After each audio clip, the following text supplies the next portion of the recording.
15 avril 1916. Tout l'être de Jésus parle amoureusement aux créatures. Il en va ainsi pour les âmes qui vivent dans sa volonté. Je vis comme si j'étais mourante à cause de la privation continuelle de mon doux Jésus. Ce matin, je me suis trouvée totalement en Jésus, immergée dans l'immensité de mon bien suprême. J'ai vu Jésus en moi et je pouvais entendre parler toutes les parties de son être, ses pieds, ses mains, son cœur, sa bouche, etc. En somme, des voix venaient de partout. Non seulement c'étaient des voix, mais ces voix se multipliaient pour toutes les créatures. Les pieds de Jésus parlaient aux pieds et aux pas de toutes les créatures, ses mains à leurs travaux, ses yeux à leurs regards, ses pensées à leurs pensées, etc.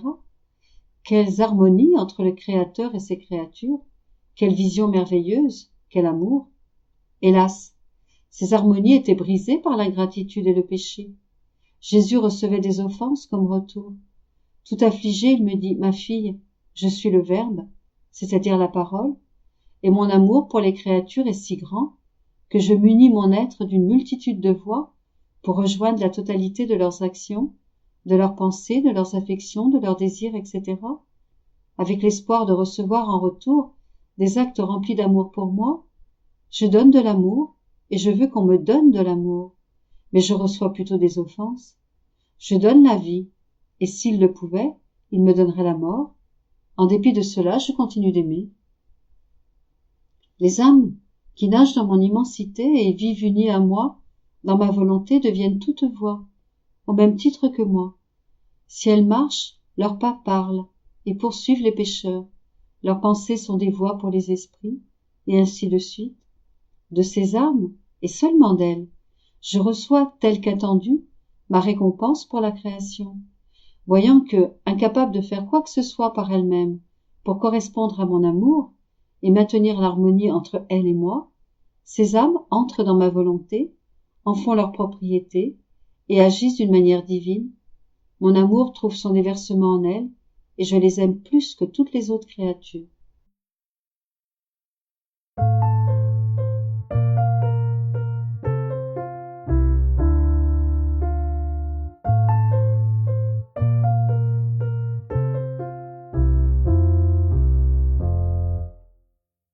« 15 avril 1919.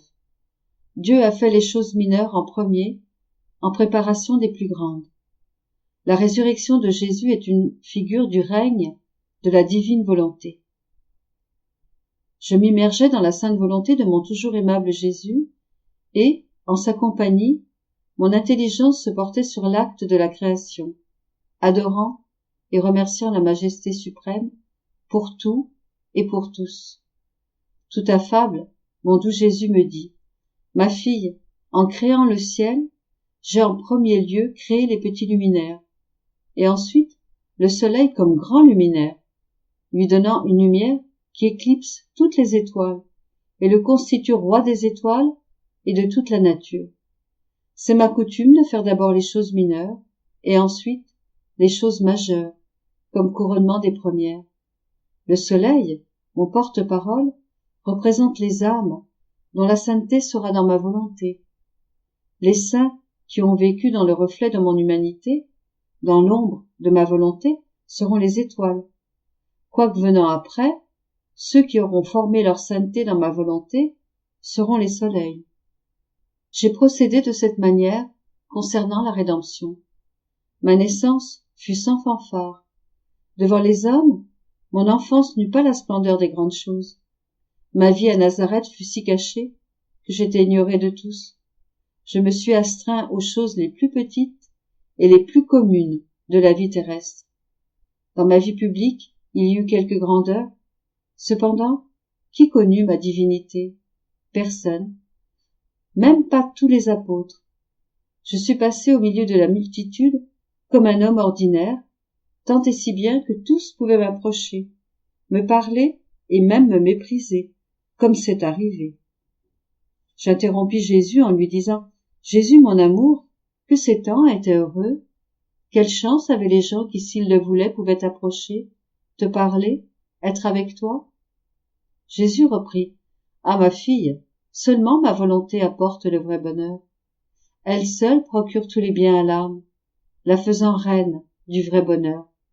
Seules les âmes qui auront vécu dans ma volonté seront reines auprès de mon trône, parce qu'elles seront nées de ma volonté. Je dois te signaler que les personnes de mon entourage n'étaient généralement pas heureuses. Plusieurs me voyaient sans me connaître, parce que ma volonté n'était pas le centre de leur vie. Seulement celles qui ont eu le bonheur de recevoir la semence de ma volonté dans leur cœur se disposèrent à la joie de me voir ressusciter. L'apogée de la rédemption fut ma résurrection. Plus qu'un soleil resplendissant, ma résurrection couronna mon humanité, faisant briller toutes mes actions, même les plus petites. Elle fut une merveille d'une telle splendeur qu'elle stupéfia le ciel et la terre. La résurrection est le fondement et l'achèvement de tous les biens. Elle sera la couronne et la gloire de tous les saints. Ma résurrection est le vrai soleil qui glorifia mon humanité. Elle est le soleil de la religion catholique, la gloire de tous les chrétiens. Sans elle, la religion aura été comme le ciel sans soleil, sans chaleur et sans vie. Ma résurrection symbolise les âmes qui formeront leur sainteté dans ma volonté. Les saints des siècles passés sont symbolisés par mon humanité. Quoique abandonnés à ma volonté, ils n'agissaient pas continuellement en elle, et ainsi ils n'ont pas reçu l'empreinte du soleil de ma résurrection, mais plutôt celle des œuvres de mon humanité avant la résurrection. Ces saints sont nombreux. Comme des étoiles, ils formeront un bel ornement dans le ciel de mon humanité. Les saints dans ma volonté, symbolisés par mon humanité ressuscitée, seront peu nombreux. Mon humanité avant ma mort a été vue par les foules, mais peu ont vu mon humanité ressuscitée. Seulement les croyants les mieux disposés, et je peux le dire, seulement ceux qui possédaient le germe de la vie dans ma volonté. S'ils n'avaient pas eu ce germe, ils auraient manqué de la vision nécessaire pour voir mon humanité glorieuse et ressuscitée, et par suite, pour être des spectateurs de mon ascension au ciel. Ma résurrection symbolise les saints, vivant dans ma volonté, parce que chaque action, chaque mot, chaque pas, etc., qu'ils font dans ma volonté est une résurrection divine, une empreinte de gloire, une sortie d'eux-mêmes et une entrée dans la divinité. Pourquoi donc s'étonner si ces âmes deviennent comme ressuscitées et illuminées par le soleil de ma gloire? Hélas, peu se disposent à cela, parce que même dans la sainteté, les âmes veulent quelque bien provenant d'elles-mêmes. La sainteté dans ma volonté n'a rien qui soit propre à l'âme, mais tout lui vient de Dieu. Être disposé à se dépouiller de tout est très exigeant. En conséquence, il n'y aura pas beaucoup d'âmes qui y parviendront. Toi, tu es du côté des peu nombreux. Sois toujours attentive à mes appels et dans un envol continuel. «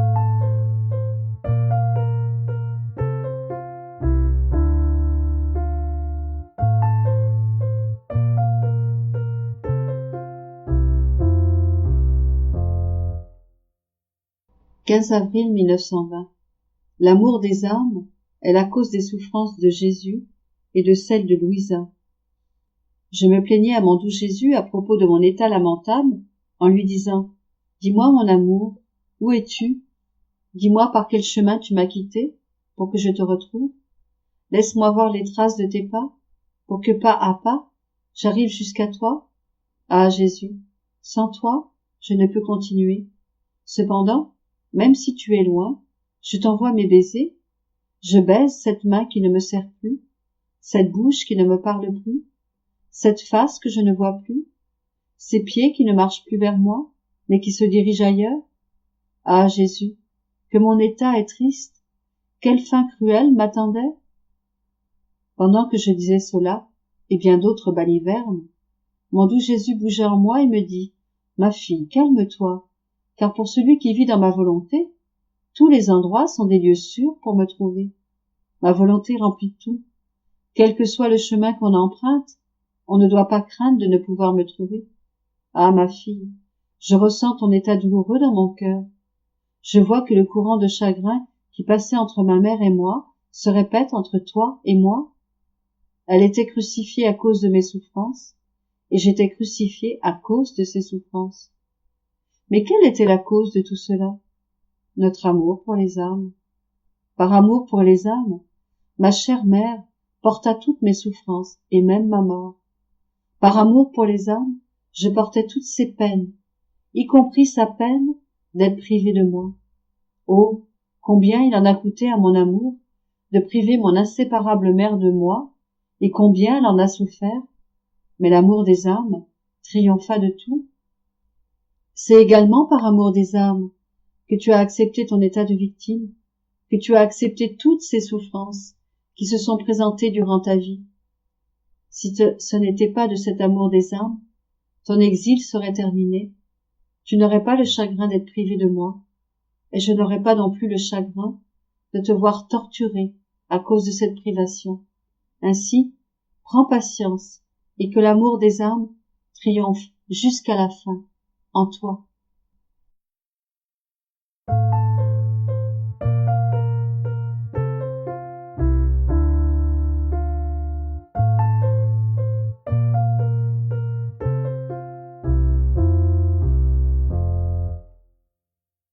15 avril 1925.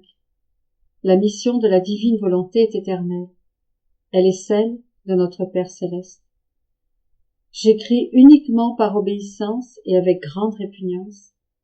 Après qu'un saint prêtre eut lu mes écrits, il m'a dit que dans certains chapitres, Jésus m'exaltait trop, au point de me placer près de sa céleste maman, elle, qui devrait être mon modèle.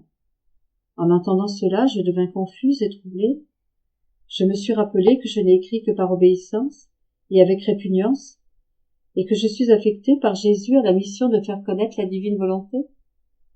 Je me suis plainte à mon Jésus de m'avoir demandé cela, à moi qui suis si mauvaise, lui qui seul connaît toutes mes misères.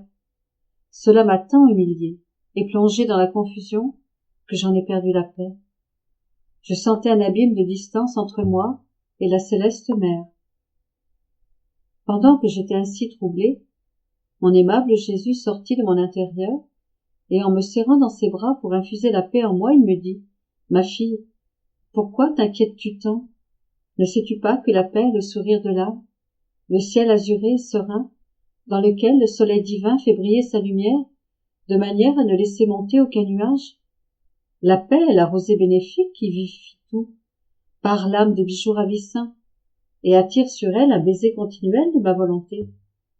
Qu'est-ce donc que cette affaire contraire à la vérité? Qu'est-ce que cette trop grande exaltation de toi? Tout cela, simplement parce que je t'ai dit que je te plaçais près de ma divine mère? Pourtant, en tant que ma mère vierge et reine, elle est la dépositaire de tous les biens de ma rédemption. Je l'ai placée à la tête des rachetés, en lui donnant une mission unique et spéciale, qui ne sera donnée à personne d'autre. Les apôtres eux-mêmes, ainsi que l'Église tout entière, dépendent d'elle et lui sont tributaires. Il n'y a aucun bien qu'elle ne possède. Tous les biens viennent d'elle. D'ailleurs, puisqu'elle est ma mère, je devais confier à son cœur maternel toutes les choses et toutes les personnes. Tout englober et pouvoir tout donner à tous est son apanage. Je te répète que de même que j'ai placé ma maman à la tête de tout et déposé en elle tous les biens de la rédemption, j'ai choisi une autre vierge que j'ai placée près d'elle pour lui confier la mission de faire connaître ma divine volonté. Si la rédemption est grande, ma volonté l'est plus encore. La rédemption a eu un commencement dans le temps, bien que non pas dans l'éternité. Pour ce qui est de ma divine volonté, bien qu'elle soit éternelle, il devait y avoir un début dans le temps, en ce qui concerne la mission de la faire connaître. Parce que ma volonté existe dans le ciel et sur la terre, et qu'elle est la seule et unique à posséder tous les biens. Je devais choisir une créature à qui confier le dépôt des connaissances qui s'y rattachent, en les lui faisant connaître, comme à une seconde mère, ses qualités, sa valeur et ses prérogatives, afin qu'elle les aime et en garde jalousement le dépôt. Tout comme ma céleste mère, vraie dépositaire des biens de la rédemption, est généreuse pour quiconque veut en profiter. Ainsi, cette seconde mère doit se montrer généreuse, en faisant connaître à tout le monde mes enseignements sur ma volonté. sa sainteté, les biens qu'elle veut donner, sa vie inconnue des créatures, et le fait que depuis le début de la création de l'homme, elle se languit, prie et supplie pour que l'homme revienne à son origine, qui est ma volonté, et que sa souveraineté sur toutes les créatures soit rétablie. Ma rédemption fut unique, et j'ai fait appel à ma mère-maman pour la mener à terme. Ma volonté, elle aussi, est unique, et je devais faire appel à une autre créature pour la mettre comme à la tête, afin de placer en elle le dépôt, qu'elle me serve à faire connaître mes enseignements, et qu'elle réponde au dessein de ma divine volonté. Où se trouve donc cette trop grande exaltation de toi? Qui peut nier que la rédemption et l'accomplissement de ma volonté sont deux missions à la fois uniques et semblables, qui doivent se tenir par la main, afin que soient complétés les fruits de la rédemption et que nos droits sur la création nous soient rendus, ces droits étant la raison ultime de la création. Voilà pourquoi la mission de notre volonté nous intéresse tant. Rien d'autre ne fera autant de bien aux créatures. L'accomplissement de cette mission sera le couronnement de toutes nos œuvres. On a dit de David qu'il était une image de moi, au point que l'ensemble de ses psaumes révèle ma personne. On a dit que saint François d'Assise était une image fidèle de moi. On lit dans le Saint Évangile « Soyez parfaits, comme votre Père céleste est parfait, rien de moins ». On y lit aussi « Personne n'entrera dans le royaume des cieux s'il n'est pas l'image du Fils de Dieu » et beaucoup d'autres choses du genre. Cependant, personne ne parle d'exaltation ou dit que ce sont là des choses non conformes aux vérités sorties de ma bouche. Et parce que je t'ai comparé à la Vierge pour faire de toi sa copie fidèle, je t'aurais trop exalté? Tout cela signifie qu'ils n'ont pas bien compris la mission de la connaissance de ma volonté. Je te répète que non seulement je te place près de la Vierge, mais je te place sur ses genoux maternels comme sa petite fille, de telle manière qu'elle te guide et t'instruise sur la manière de l'imiter pour devenir sa copie fidèle en faisant toujours la divine volonté, et que de ses genoux tu puisses passer sur les genoux de la divinité.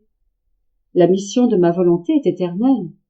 Elle est exactement celle de notre Père céleste, lequel veut, commande et n'espère qu'une chose, que sa volonté soit connue et aimée, et qu'elle soit faite sur la terre comme au ciel, faisant tienne cette mission éternelle et imitant le Père céleste. Tu ne dois vouloir qu'une chose pour toi-même et toutes les créatures, que ma volonté soit connue, aimée et accomplie. Si c'est la créature qui s'exalte elle-même, cela peut poser question. Mais si elle reste à sa place, et que c'est moi qui l'exalte, la faisant arriver là où je veux, et par le chemin que je veux, cela est dans l'ordre. Tout m'est permis.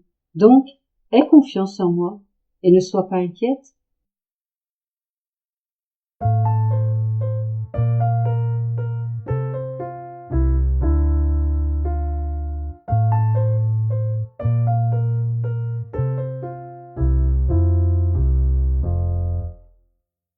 « 15 avril 1938. Pour celle qui vit dans notre divin vouloir, respire et se meut dans le fiat toute la cour céleste sans son souffle et son mouvement dans le vouloir divin, ainsi que la vertu conquérante et heureuse de celle qui porte cette âme. Douloureuses conditions dans lesquelles la divine volonté se trouve lorsqu'elle est rejetée. Mon pauvre esprit court et vole dans le divin vouloir, comme en son centre, pour se reposer et y déposer sa dépouille, et prendre en échange les vêtements de sa lumière, de son souffle, de sa palpitation et de son mouvement, qui agit en chacun et en toute chose pour donner la vie à tous. Je nageais dans la mer des joies du divin fiat, lorsque mon toujours aimable Jésus m'a fait sa petite visite et m'a dit, avec un amour indicible: ma petite fille de mon vouloir, comme il est beau de vivre dans ma volonté. L'âme y respire alors avec notre souffle. Son cœur bat avec le nôtre. Elle bouge avec notre mouvement et se met en communion avec tous, faisant ce que font les anges, les saints et toutes les choses créées, et elle fait faire à tous ce qu'elle fait. Les merveilles qui sont dans notre vouloir sont surprenantes. Les scènes sont si touchantes que tous cherchent à en profiter et en demeurent ravis. Qui sait ce qu'ils feraient pour être les spectateurs et profiter des scènes délicieuses de l'âme qui vit dans notre vouloir? Tu dois savoir que lorsque l'âme entre dans notre vouloir, elle respire dans notre souffle. Son cœur bat dans le nôtre et elle agit dans notre mouvement. Mais l'âme ne perd pas son souffle, son cœur et son mouvement, et elle ne les sépare pas non plus des nôtres. Et comme notre volonté se trouve partout et circule mieux dans le souffle, le cœur et le mouvement de tous, qu'arrive-t-il? Les anges, les saints, notre divinité elle-même et toute la création ressentent en eux-mêmes le souffle et le cœur de la créature avec ma volonté. Et ils sentent l'âme se mouvoir dans leur mouvement jusqu'au centre de leur être. Le souffle, le cœur et le mouvement de la créature que ressent la création tout entière sont remplis de bonheur et de joie nouvelle indicible dont l'âme, qui vit toujours sur terre dans la souffrance et la conquête avec son libre arbitre, est porteuse en chaque bienheureux. Et puisque c'est le libre arbitre qui forme l'acte conquérant de la créature, par le souffle de l'âme, par le battement de son cœur et par son mouvement, mon vouloir dépose dans les bienheureux sa nouvelle satisfaction conquérante, ainsi que la plénitude de la joie dont cette âme est porteuse, et à qui mon vouloir ne refuse jamais ces joies toujours nouvelles, même celle d'un seul souffle de l'âme accompli dans sa volonté. Et, oh, quelle joie pour les bienheureux! Notre divinité elle-même et toute la création, dans leur excès d'amour et dans une plénitude de joie, disent: qui est celle qui respire, agit et dont le cœur bat en nous? Qui est celle qui, de la terre, nous apporte l'acte conquérant de joie pure, d'amour nouveau, que nous n'avons pas dans le ciel, qui nous rend si heureux et augmente notre amour envers celui qui nous aime tant? Et chacun reprend en chœur: ah, c'est une âme qui vit dans la divine volonté sur la terre. Quelle merveille! Quel prodige! Quelle scène enchanteresse! Un souffle qui respire en chacun, même dans son Créateur, une âme qui agit en tous, jusque dans le ciel, dans les étoiles, dans le soleil, dans l'air, dans le vent et dans la mer. Elle a tout en main, dans son mouvement, et elle donne à Dieu amour, adoration, et tout ce que chacun devrait lui donner. Ne lui donne pas et ne lui a pas donné, et elle donne à chacun son Dieu, son amour et sa volonté. Cette âme se fait porteuse de toutes choses à Dieu et porteuse de Dieu à tous. Et bien que toutes les créatures ne nous prennent pas, nous demeurons également aimés et glorifiés, parce que la plénitude d'un seul acte, d'un seul mouvement dans notre volonté est telle que toutes les créatures ne sont en comparaison qu'autant de petites gouttes d'eau devant une mer immense, qu'autant de petites flammes devant la grande lumière du soleil. C'est pourquoi ce mouvement, ce souffle et ce battement de cœur de la créature dans notre volonté surpassent toute chose, embrassent l'éternité et forment des soleils et des mers infinis qui peuvent tout nous donner. Si les autres choses ne prennent pas cette vie, elles restent si petites qu'elle semble ne pas exister. Ô ma volonté, combien tu es admirable, puissante et aimable. En toi, la créature peut tout nous donner, et nous pouvons tout donner à la créature. Cette créature couvre tout de sa lumière, fait naître l'amour, et nous donne de l'amour pour tous. Nous pouvons dire qu'elle est la vraie réparatrice, parce que, lorsque les créatures nous offensent, nous trouvons qu'elle peut nous cacher dans son amour pour nous aimer, dans sa lumière pour nous défendre. Aussi, conserve tout près de ton cœur la vie dans notre vouloir.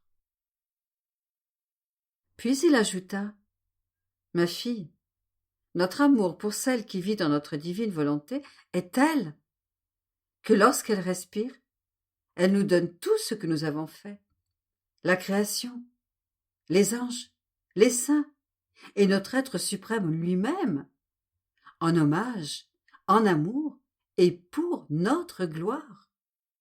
Et saisis par un tel excès d'amour, nous redonnons à cette âme ce qu'elle nous a donné. Ainsi, lorsque cette âme exhale son souffle, elle nous redonne ce que nous sommes. Lorsqu'elle inspire, nous lui redonnons ce qu'elle nous a donné. Nous sommes dans une relation continuelle et nous échangeons continuellement des dons. Ce faisant, nous maintenons la vigueur de l'amour et l'inséparabilité de ne pas pouvoir se détacher l'un de l'autre, et nous en éprouvons une satisfaction telle que nous lui donnons tout ce qu'elle veut.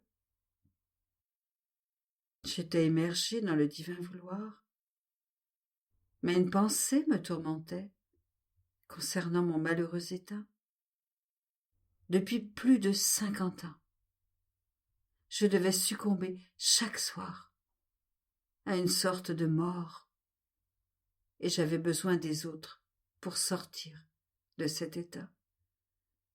Mon Dieu, je ressens une souffrance dont toi seul connais le prix.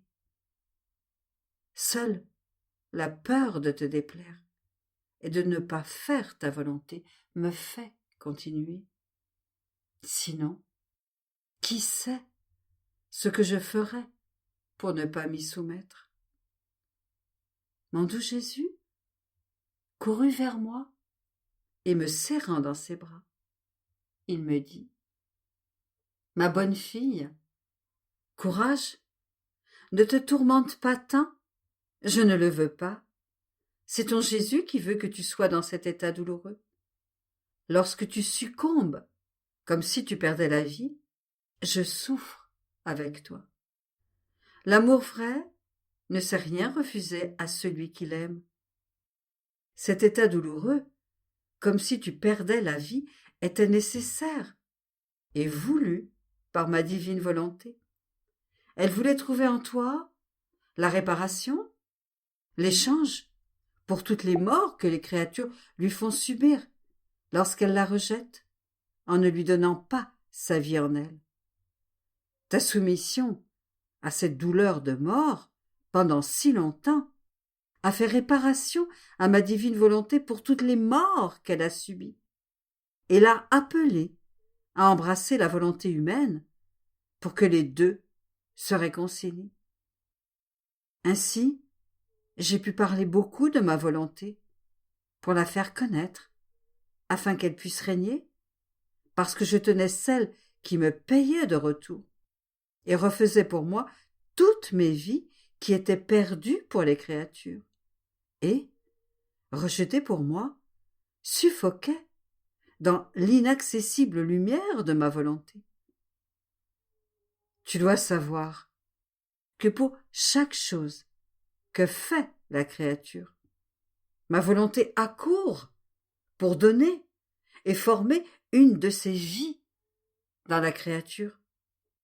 Lorsque la créature ne la reçoit pas, cette vie meurt pour la créature. Cette grande souffrance de voir tant de mes vies divines mourir pour la créature, te semble-t-elle peu de chose? Il était par conséquent nécessaire de trouver une créature qui, d'une certaine manière, me laissait tenter de former à nouveau ma vie en elle. Ma volonté se trouve dans les conditions d'une pauvre mère, prête à donner naissance à son enfant, mais dont l'enfant est empêché de voir le jour et suffoque dans son sein. Pauvre mère, elle sent son enfant mourir dans son sein, et à cause de la souffrance, elle meurt avec lui. Ma volonté est comme cette mère. Elle sent en elle toutes ces vies divines sur le point de naître et qu'elle veut donner aux créatures. Mais alors que ma volonté est sur le point de les mettre au monde, elle les sent suffoquer et mourir dans son propre sein. Et ma divine volonté meurt avec elle, parce que, sans ma volonté, il ne peut pas y avoir de véritable vie de sainteté, d'amour et de tout ce qui a trait à notre vie divine. Par conséquent, ma fille, calme-toi et ne pense plus à ton état. Si nous l'avons voulu ainsi, c'est avec une très grande sagesse, avec un amour que nous ne pouvions plus contenir, et selon notre divine manière d'agir. C'est pourquoi il est nécessaire de t'incliner et d'adorer ce que nous disposons par amour pour les créatures.